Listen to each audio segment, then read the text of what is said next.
نحمدہ ونصلی علی رسولہ الکریم اما بعد بسم اللہ الرحمن الرحیم۔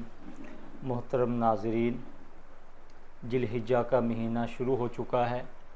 اور اللہ تعالیٰ نے جن ایام کو، جن دنوں کو پورے سال کے اندر ایک خصوصی اور ایک نمایاں مقام عطا فرمایا ہے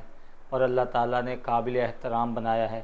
ان میں سے رمضان المبارک کے بعد یہ ذی الحجہ کا مہینہ بہت خصوصیت رکھتا ہے اور بڑی فضیلت ہے۔ خصوصاً اس کا پہلا عشرہ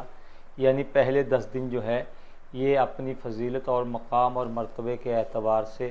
بہت اہمیت کے حامل ہیں۔ چنانچہ اللہ کے نبی صلی اللہ علیہ وسلم کی تعلیمات سے مختلف روایات کے اندر مختلف انداز سے اللہ کے نبی صلی اللہ علیہ وسلم نے ان 10 دنوں کی جو ہے فضیلتیں ارشاد فرمائی ہیں۔ چنانچہ حضرت عبداللہ ابن عباس رضی اللہ تعالیٰ عنہ کی ایک روایت ہے کہ اللہ کے نبی صلی اللہ علیہ وسلم نے فرمایا کہ کوئی دن جو ہے پورے سال کے اندر ایسے نہیں ہیں کہ جیسے یہ دن یعنی یہ عشرہ ذی الحجہ کے دن ہیں کہ جن کے اندر اللہ تعالیٰ کو کوئی عمل جو ہے ان 10 دنوں کے عمل سے زیادہ محبوب ہو۔ یعنی عام دنوں کے اندر آدمی کوئی عمل کرتا ہے وہ اتنا محبوب نہیں ہوتا جتنا وہ عمل ان 10 دنوں کے اندر کیا ہوا محبوب ہوتا ہے۔ تو صحابہ رضوان اللہ علیہ مجمعین نے پوچھا، اے اللہ کے رسول، جہاد بھی افضل نہیں ہے؟ آپ نے فرمایا ہاں، جہاد بھی افضل نہیں، البتہ اگر وہ جہاد اس انداز سے کرے کہ پورے مال کے ساتھ اور اپنی جان کے ساتھ اللہ کے راستے میں جائے اور اس کے مال میں سے بھی کچھ نہ بچے اور اس کی وہ جان بھی اللہ کے راستے میں جو ہے قربان کر دے، پھر وہ جہاد کرنے والا عمل کے اعتبار سے بڑھ جائے گا۔ اور اسی طرح جو ہے اللہ کے نبی صلی اللہ علیہ وسلم کی تعلیمات سے یہ بھی ملتا ہے کہ اگر ان جو ہے 9 دنوں کے اندر یعنی بقرہ عید سے پہلے کے جو 9 دن ہیں ان کے اندر اگر کسی ایک دن کا روزہ رکھتے ہیں تو اللہ تعالیٰ اس پر 1 سال کے روزے کا اجر عطا فرما دیتے ہیں۔ اور اسی طرح جو ہے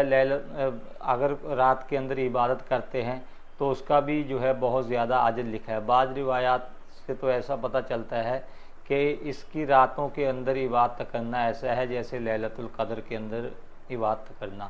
اور خصوصی طور سے جو 9 ذی الحجہ کا دن ہے یعنی عرفہ کا دن ہے جس کو یوم عرفہ کہا جاتا ہے،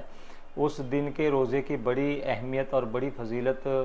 احادیث مبارکہ کے اندر وارد ہوئی ہے۔ چنانچہ اللہ کے نبی صلی اللہ علیہ وسلم نے ارشاد فرمایا کہ اگر کوئی آدمی یوم عرفہ کا روزہ رکھتا ہے تو اللہ تعالیٰ اس کے 1 سال کے اگلے اور 1 سال کے پچھلے گناہوں کے لیے اس کو کفارہ بنا دیتے ہیں۔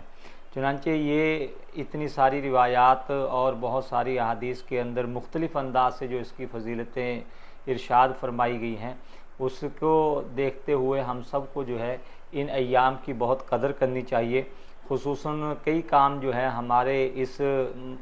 جو ہے عشرہ ذی الحجہ کے اندر کرنے کے ہیں۔ چنانچہ ایک تو آدمی کو نفلی روزوں کا اہتمام کرنا چاہیے، دوسرے جو ہے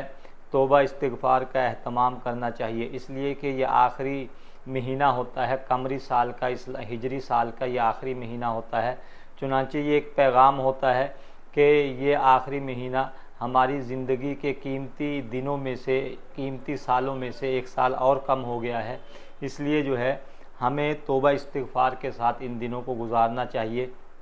اور خصوصاً جو ہے یوم عرفہ کے دن کے روزے کا اہتمام کرنا چاہیے۔ اسی طرح جو دن اللہ تعالیٰ کے یہاں قابل احترام ہوتے ہیں، قابل فضیلت ہوتے ہیں، ان کے اندر نیکیوں کے اندر جہاں نیک اعمال کی فضیلت ہوتی ہے، وہیں ایک دوسرا پہلو یہ بھی ہوتا ہے کہ ان دنوں کے اندر گناہوں سے بھی خوب بچنے کی کوشش کرنی چاہیے، اس لیے کہ عام دنوں کے مقابلے میں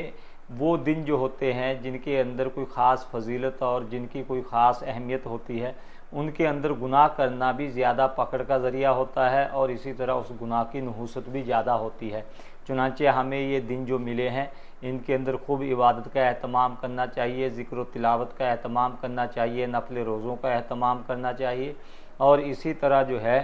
ان ایام کو توبہ استغفار کے ساتھ اپنے گناہوں پر معافی مانگتے ہوئے گزارنا چاہیے۔ اللہ تعالیٰ مجھے بھی، آپ کو بھی جو ہے ہم سب کو اس عشرہ ذی الحجہ کی قدر کرنے کی توفیق عطا فرمائے۔ وآخر دعوانا الحمد للہ رب العالمین۔